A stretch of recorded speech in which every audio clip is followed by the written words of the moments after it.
नमस्कार मित्रों। हमने पिछले दो वीडियो में देखा कि किस प्रकार, उदाहरण के लिए, यदि आप डॉक्टर हैं तो आपको अपने विषय में पूर्ण जानकारी के बिना सफलता नहीं प्राप्त हो सकती।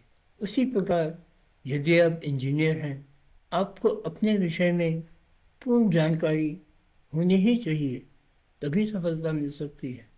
परंतु सबसे पहले आपने मानव जन्म लिया है, तो इस जीवन को समझे बिना क्या आप जीवन में सफल हो सकते हैं? कदापि नहीं।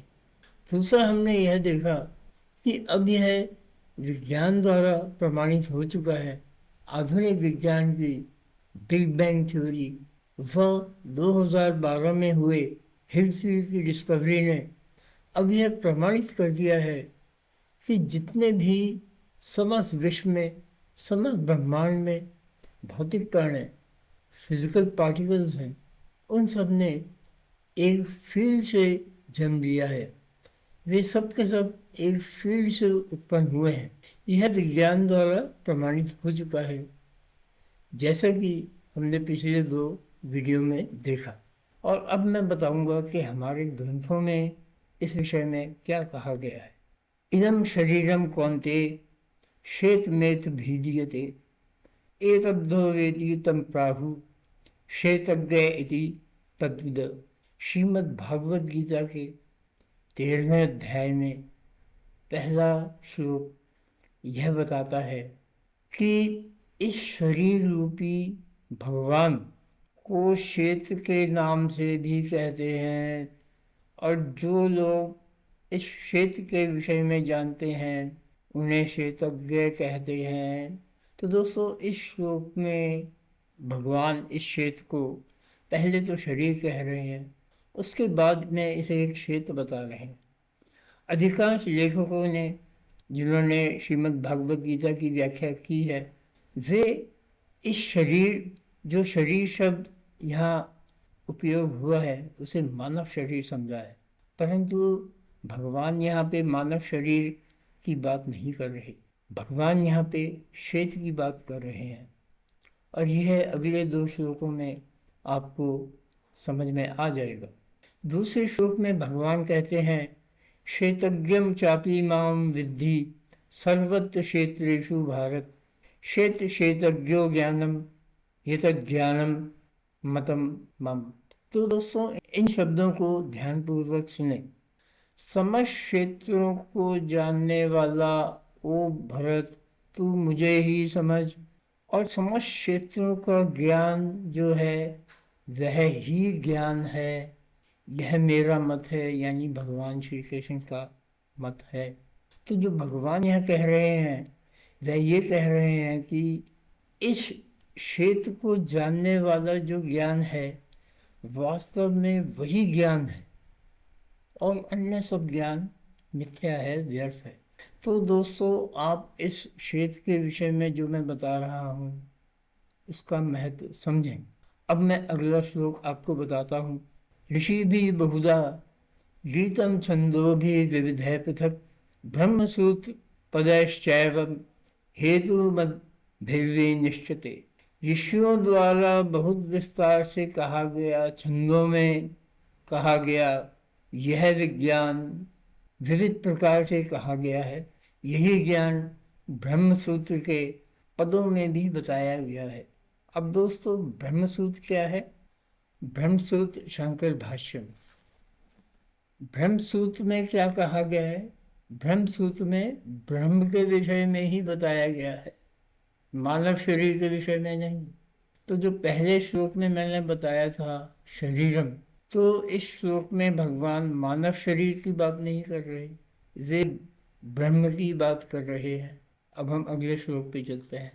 बहिरंतश्च भूतानां चरम चरमेव च सूक्ष्मत्वाद् विज्ञेयम् दूरस्थम चांदिके च तत्। वह संपूर्ण प्राणियों के भीतर और बाहर, वह संपूर्ण प्राणियों के चारों ओर, वह संपूर्ण चर और अचर प्राणियों में भी है, दूर से दूर तथा निकट से निकट स्थान में है, और अत्यंत सूक्ष्म होने के कारण उनको समझना कठिन है। तो जैसा कि हिग्स फील्ड की डेफिनेशन में बताया गया है कि यह फील्ड, यह क्षेत्र पूरे ब्रह्मांड में फैला है, वही इस श्लोक में बताया गया है कि यह दूर से दूर स्थान में है, पास से पास है, आपके अंदर है, बाहर है। और क्योंकि इसे सीधा अनुभव नहीं कर सकते, यह सामान्य जीव द्वारा अनुभव नहीं किया जा सकता। इसके पश्चात भगवान क्या कहते हैं, यावत् संजायते किंचित सत्वम सावर जंगमम क्षेत्र क्षेत्रज्ञ संयोगात विधि भरतवर्षभ।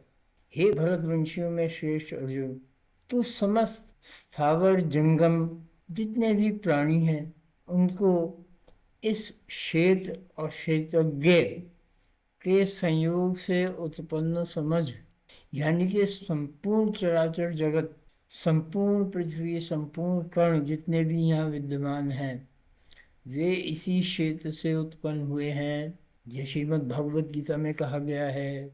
तो दोस्तों, इन समस्त जितने भी श्लोक मैंने बताए हैं उनका सार यह है कि एक तो समस्त भौतिक कण और प्राणी इस क्षेत्र से उत्पन्न हुए हैं, दूसरा यह क्षेत्र दूर से दूर और आपके पास, आपके अंदर तक विद्यमान है। और दोस्तों, सबसे महत्वपूर्ण, इसी ब्रह्म के क्षेत्र को भगवान कृष्ण ने भगवान अथवा परमात्मा बताया है। तो जिस क्षेत्र की हम बात कर रहे हैं, जो यह ब्रह्म का क्षेत्र है, वही परमात्मा है। और उसी की खोज आधुनिक विज्ञान ने अपनी शोधशालाओं में कर ली है। दोस्तों, मेरा संपूर्ण विज्ञानी जगत, संपूर्ण व्यक्तियों से अनुरोध है कि जो मैं बता रहा हूँ उसे अप्रमाणित करके बताएं कि यह खोज भगवान की खोज है अथवा नहीं। दोस्तों, विश्व में हमारे ग्रंथों के अनेकों विद्वान हैं, वे ग्रंथों की गूढ़ गहराई तक जा रहे हैं, परंतु उन गहराइयों में जो वे चिंतन कर रहे हैं उसका वास्तविक जीवन से क्या संबंध है। तो दोस्तों, जो मैंने बताया कि यह क्षेत्र, यह ब्रह्म, परमात्मा आपके चारों चारों ओर है, कण कण में है, दूर से दूर है, पास से पास है, जो हमारी संस्कृति में भी कहा गया है, एक बार नहीं अनेक बार कहा गया है कि कण कण में भगवान है, तो वो सत्य है अथवा नहीं।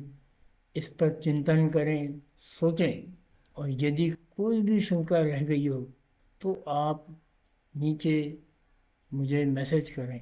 दोस्तों, हमारे ग्रंथों में केवल इतना ही नहीं बताया गया है कि समस्त विश्व, समस्त ब्रह्मांड, समस्त जीव इस ब्रह्म से उत्पन्न हो गए हैं, इससे और अधिक भी बताया गया है।